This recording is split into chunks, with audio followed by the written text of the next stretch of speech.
জুলাই গণহত্যার মামলায় শেখ হাসিনাকে ফাঁসির সাজা দিল বাংলাদেশের আদালত। মৃত্যুদণ্ড হলো হাসিনার সরকারের স্বরাষ্ট্রমন্ত্রী আসাদুজ্জামান খানেরও। রাজসাক্ষী হয়ে কিছুটা ছাড় পেলেন তৎকালীন শীর্ষ পুলিশ কর্তা। তাঁর 5 বছরের সাজা। রায় ঘোষণার পর চক্রান্তের অভিযোগে সরব মুজিব কন্যা।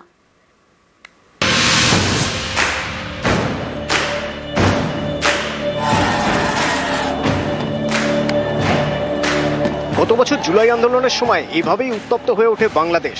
পুলিশের গুলিতে মৃত্যু হয় একাধিক বিক্ষোভকারী। এই জুলাই হত্যাকাণ্ডের মামলায় বাংলাদেশের প্রাক্তন প্রধানমন্ত্রী শেখ হাসিনাকে ফাঁসির সাজা দিল সে দেশের আদালত।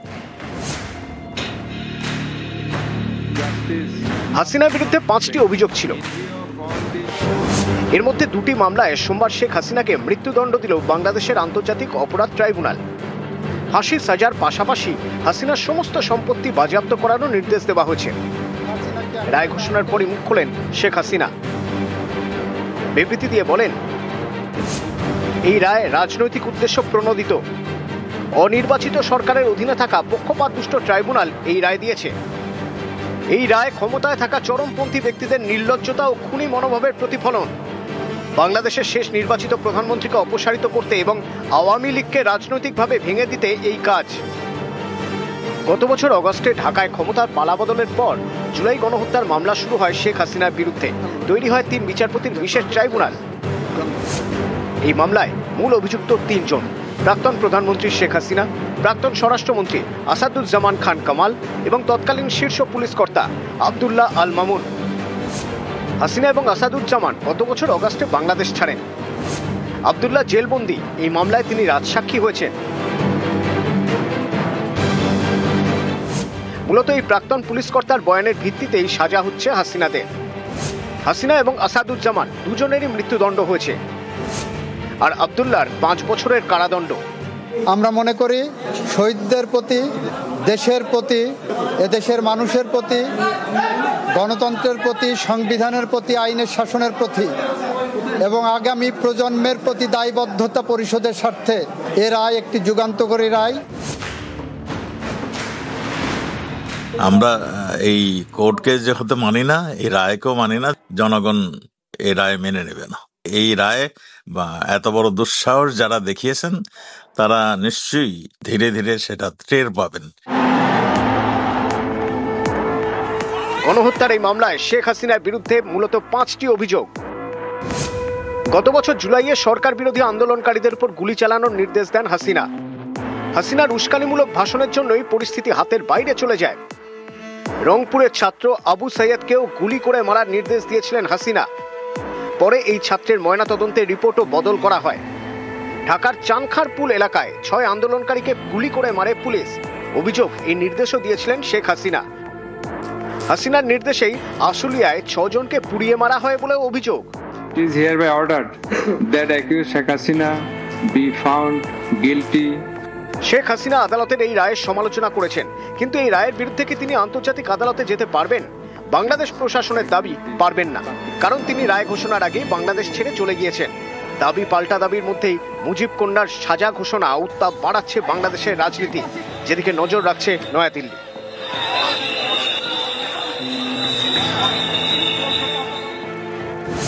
নিউজ 18 বাংলা। সাজা ঘোষণার পর শেখ হাসিনাকে ফেরত চায় বাংলাদেশ। নয়াদিল্লিকে বন্দি প্রত্যর্পণ চুক্তির কথা মনে করালো ঢাকা। প্রতিবেশী হিসেবে বাংলাদেশের মানুষের স্বার্থ রক্ষায় বদ্ধপরিকর ভারত।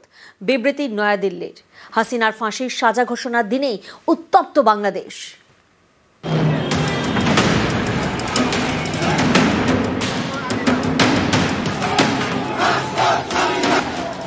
1 বছর আগের কথা, এমনই বিক্ষোভে অশান্ত হয়ে উঠেছিল বাংলাদেশ। পুলিশের গুলিতে মৃত্যু হয়েছিল বেশ কয়েকজন বিক্ষোভকারী। সেই গণহত্যার মামলাতেই সোমবার ফাঁসির সাজা হলো তৎকালীন প্রধানমন্ত্রী শেখ হাসিনার। হাসিনার সাজা ঘোষণার দিনে ফের উত্তপ্ত বাংলাদেশ। ঘটনাচক্রে এদিনও পরিস্থিতি নিয়ন্ত্রণে আনতে শুট অ্যাট সাইট বা দেখলেই গুলি চালানোর নির্দেশ দিল ঢাকা পুলিশ। পুলিশ কর্তাদের সাফ কথা, বোমা ছুড়লে, গাড়িতে আগুন দিলে গুলি চালাবো না তো কি করব? শেখ হাসিনার সাজা ঘোষণা ঘিরে রবিবার থেকেই উত্তপ্ত বাংলাদেশ। সোমবার দুপুরে হাসিনার ফাঁসির সাজা ঘোষণার পর ঢাকায় আওয়ামী লীগের প্রাক্তন সাংসদ হাবিব হাসানের বাড়িতে হামলা চালায় দুষ্কৃতীরা। আগুন লাগিয়ে দেয় বাড়িতে, প্রাক্তন সাংসদের গাড়িতেও আগুন লাগানো হয়। এদিন দুপুরে আদালতে যখন সাজা ঘোষণা চলছে, তখন ধানমন্ডিতে শেখ হাসিনার বাড়ি ভাঙতে পৌঁছয় বিক্ষোভকারীরা। পুলিশ গিয়ে তাদের আটকায়।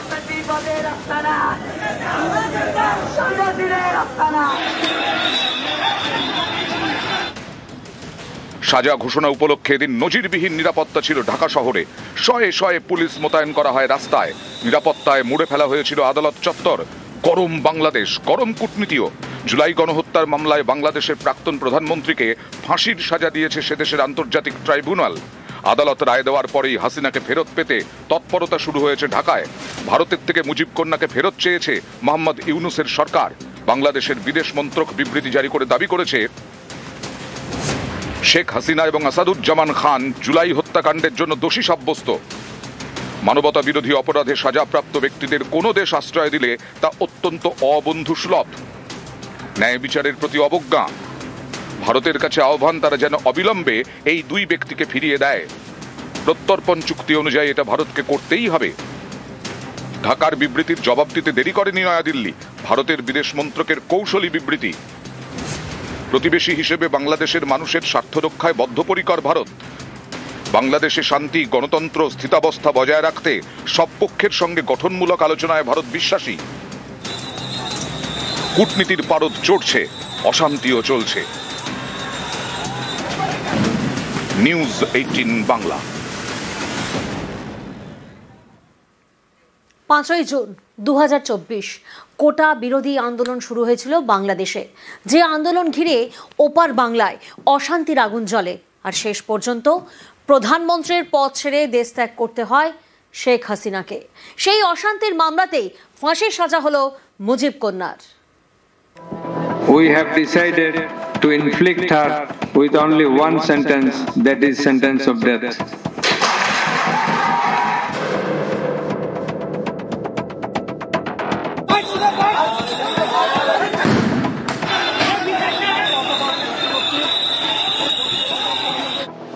গণহত্যা মামলায় বাংলাদেশের প্রাক্তন প্রধানমন্ত্রী শেখ হাসিনাকে ফাঁসির সাজা দিয়েছে সেদেশের আন্তর্জাতিক অপরাধ ট্রাইব্যুনাল। এই রায় ঘিরে উত্তপ্ত বাংলাদেশ।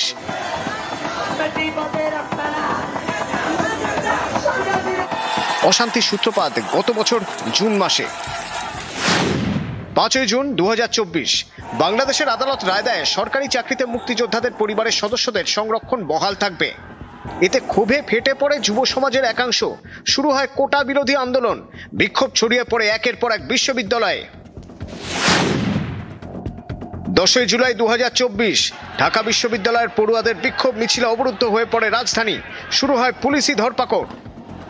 সরকার বিরোধী বিক্ষোভের মুখে পাল্টা আসরে নামে আওয়ামী লীগের ছাত্র সংগঠন ছাত্রলীগ। বিক্ষোভকারীদের সঙ্গে লীগ সমর্থকদের সংঘর্ষ বেঁধে যায়। 15ই জুলাই 2024 আন্দোলনকারী ও ছাত্রলীগের সংঘর্ষে অগ্নিগর্ভ হয়ে ওঠে ঢাকা, যশোর, কুমিল্লা। ঢাকা মেডিকেল কলেজেও চলে ভাঙচুর, আহত হন কয়েকশো। রংপুরে বেগম রোকেয়া বিশ্ববিদ্যালয়ের গুলিবিদ্ধ পড়ুয়া আবু সাঈদের মৃত্যু হয়। নিয়ন্ত্রণের বাইরে বেরিয়ে যায় পরিস্থিতি। অনির্দিষ্টকালের জন্য বন্ধ হয়ে যায় সমস্ত শিক্ষা প্রতিষ্ঠান। 17ই জুলাই 2024 জাতির উদ্দেশ্যে ভাষণ দেন তৎকালীন প্রধানমন্ত্রী শেখ হাসিনা। পাল্টা তার পদত্যাগের দাবি তোলেন বিক্ষোভকারীরা।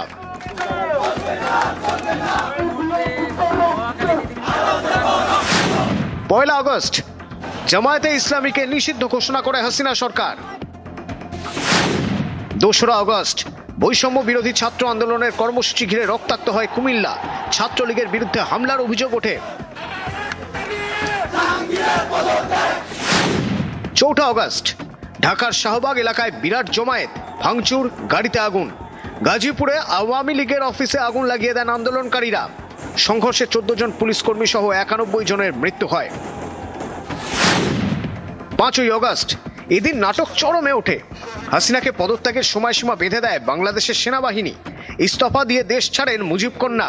প্রধানমন্ত্রীর বাসভবনে ঢুকে পড়ে বিক্ষোভকারীরা। হাতুড়ির ঘা পড়ে বঙ্গবন্ধুর মূর্তিতে।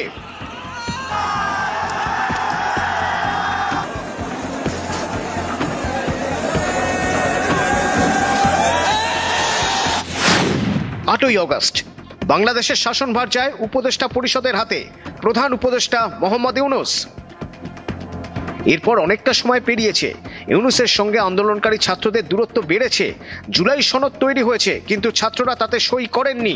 অশান্ত বাংলাদেশে আগামী বছর সাধারণ নির্বাচন হওয়ার কথা, তার আগে শেখ হাসিনাকে ফাঁসির সাজা জানিয়ে নতুন করে উত্তপ্ত ওপার বাংলা। নিউজ 18 বাংলা। যে ছবি আপনাদের দেখাচ্ছি, বোসের ঘরে বোমার খোঁজে। সকাল থেকে রাজভবনে একেবারে টান টান উত্তেজনা। রাজভবনে চিরুনি তল্লাশি কেন্দ্রীয় বাহিনীর। বোসের তলবে রাজভবনে সিআরপিএফ এর বম্ব স্কোয়াড। দেখুন সেই ছবি আপনাদেরকে দেখাচ্ছি। রাজভবনের একেবারে আনাচে কানাচে ডগ স্কোয়াডের তল্লাশি। কেন এই তল্লাশি?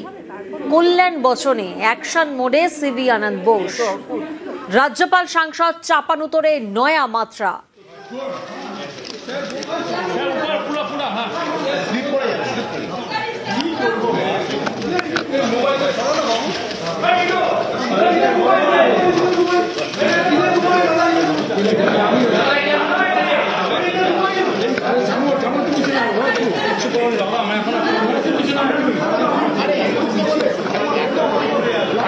The present combing of the Raj Bhavan has been necessitated by certain inflammatory and baseless comments made by one of the honorable members of parliament.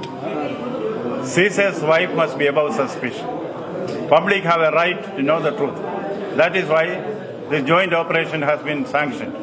Now we have searched, we are searching every nook and corner of the Raj Bhavan. So far nothing has been detected, and we hope nothing will be detected.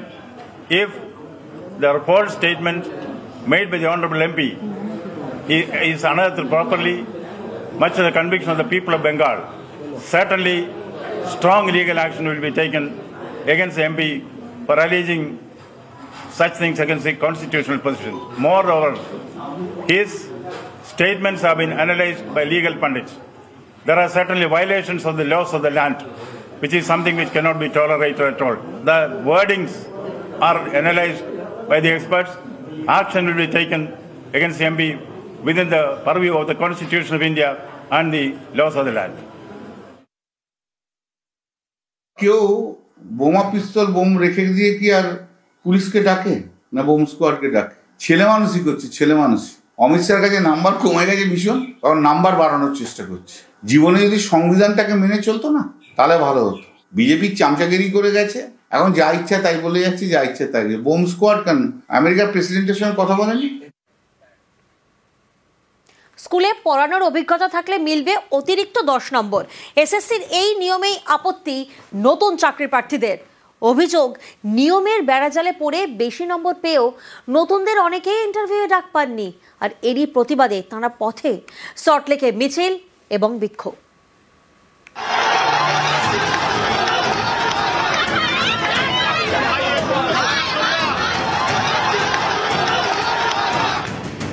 এসএসসির শিক্ষক নিয়োগ প্রক্রিয়া চলছে।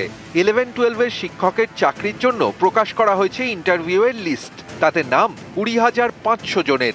এই লিস্টেই আপত্তি নতুন চাকরি প্রার্থীদের একটা বড় অংশের। কারণ যেসব চাকরি প্রার্থীদের স্কুলে পড়ানোর অভিজ্ঞতা রয়েছে তাদের জন্য অতিরিক্ত 10 নম্বর বরাদ্দ করেছে স্কুল সার্ভিস কমিশন। নতুন চাকরি প্রার্থীদের অভিযোগ, এর ফলে তারা অনেক বেশি নম্বর পেয়েও ইন্টারভিউয়ের ডাক পাননি। আমাদের সঙ্গে চরম বৈষম্য করা হয়েছে। আমরা 70 পেয়েও ফ্রেশাররা চাকরিতে ডাক পাইনি, ইন্টারভিউতেই ডাক পাইনি। চাকরি পাওয়া তো দূরস্থ। এই বৈষম্যের বিরুদ্ধে আমরা লড়াই করছি।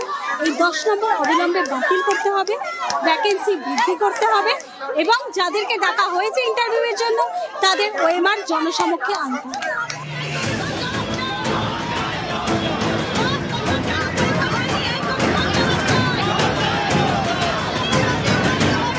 কেউ 9-10 শিক্ষকের চাকরির পরীক্ষা দিয়েছেন, কেউ 11-12। সকলেই নতুন চাকরি প্রার্থী। তাদের দাবি, স্কুলে পড়ানোর অভিজ্ঞতার ভিত্তিতে অতিরিক্ত 10 নম্বর বাতিল করতে হবে। এই ইস্যুতে তারা সোমবার পথে নামেন।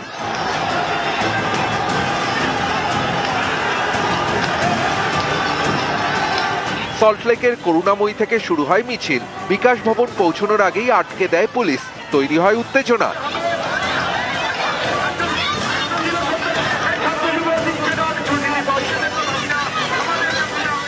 মার্কস আমি 60 পেয়েছি এবং academic score cut off academic score আমি 10 পেয়েছি, কিন্তু কাট অফ স্কোর গেছে 77। How is it possible? 10 নম্বর বাতিল করতে হবে। 2016 প্যানেলে যেহেতু 10 নম্বর ছিল না, তো 2025 কেন 10 নম্বর আসলো? 1 লক্ষ শূন্যবাদ বৃদ্ধি করতে হবে। 10 বছর আমরা একদম ফ্রেশার্স, কোনো পরীক্ষা পাইনি। এই জীবনে প্রথম আমি এসএসসি পরীক্ষা দিলাম। পিজিতে যে ইন্টারভিউ লিস্ট বেরিয়েছে তাতে দেখা যাচ্ছে ফুল নম্বর পাওয়া সত্ত্বেও ইন্টারভিউতে ফ্রেশার্স ডাক পাচ্ছে না।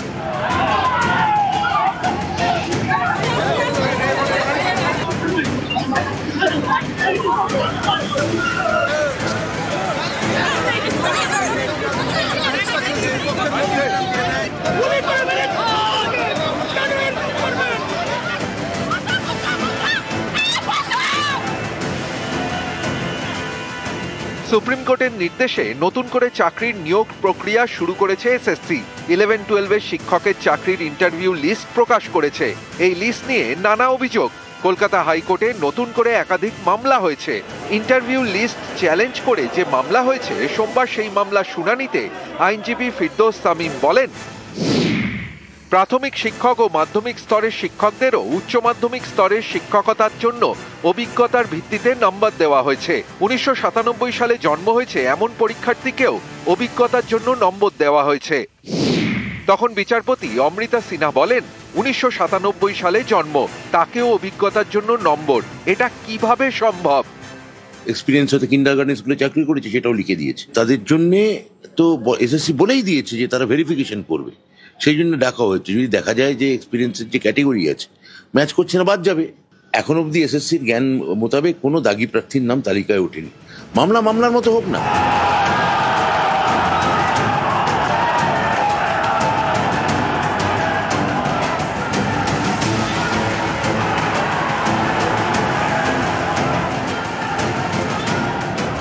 নিউজ 18 বাংলা।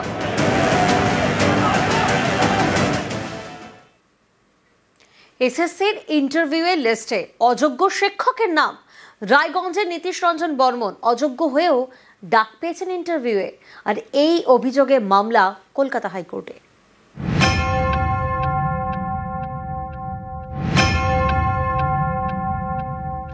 আমার স্বামী 2016 সালের এসএসসি টেন্টেড ক্যান্ডিডেট। সুপ্রিম কোর্টে আমরা সকলেই জানি, সুপ্রিম কোর্ট থেকে অর্ডার হয়েছিল যে যে সমস্ত টেন্টেড ক্যান্ডিডেট আছে তারা কেউ পরীক্ষায় বসতে পারবে না। দেখলাম যে ওনার 11-12 ইন্টারভিউতে ওনার নাম আছে বা ডাক পেয়েছেন উনি। সুপ্রিম কোর্টের নির্দেশ মেনে চলছে নিয়োগ প্রক্রিয়া। 11-12 শিক্ষকের চাকরির জন্য ইন্টারভিউয়ের লিস্ট বের করেছে এসএসসি। সেই লিস্টে নাম 20,500 জনের। এই লিস্টে নাম রয়েছে উত্তর দিনাজপুরের রায়গঞ্জের নীতিশ রঞ্জন বর্মনের। এই নীতিশ রঞ্জনের বিরুদ্ধে চাঞ্চল্যকর অভিযোগ তুলেছেন তাঁর স্ত্রী বিপাশা বর্মনের। প্রশ্ন, এসএসসির প্রকাশ করা অযোগ্যদের লিস্টে নাম ছিল নীতিশ রঞ্জনের, তাহলে কিভাবে 11-12 শিক্ষকের চাকরির পরীক্ষায় তিনি বসলেন, আর কিভাবেই বা তিনি ইন্টারভিউও ডাক পেয়ে গেলেন? আমার স্বামী 2016 সালের এসএসসি টেন্টেড ক্যান্ডিডেট।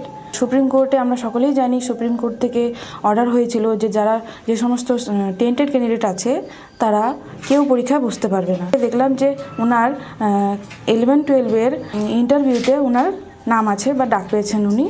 তো আমি এটা দেখে অবাক হচ্ছি যে ওনার মতন টেন্টেড ক্যান্ডিডেট যারা পরীক্ষা বসতে পারবে না তারা কি করে ইন্টারভিউ তার নাম আসে। যখন মামলাগুলো চলছিল সমস্ত এসএসসি 2016 সালের, তখন টেন্টেড লিস্টে ওনার নাম ছিল। ডিভোর্সটা স্যার আমার হাজব্যান্ডই আমাকে বিভিন্ন ফোর্স করেছেন।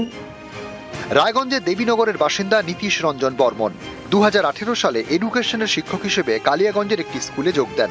তাঁর স্ত্রী বিপাশা, দুজনের মধ্যে ডিভোর্সের মামলা চলছে।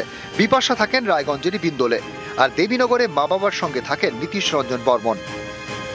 আমার ছেলে হ্যান্ডিক্যাপ, এই নিয়ে পরীক্ষা অ্যাপ্লিকেশন করলো পরীক্ষার জন্য, এডমিট কার্ড পেলো, পরীক্ষা দিল, ভালো রেজাল্ট করলো, যে জন্য ভাই ডাক পেয়েছে।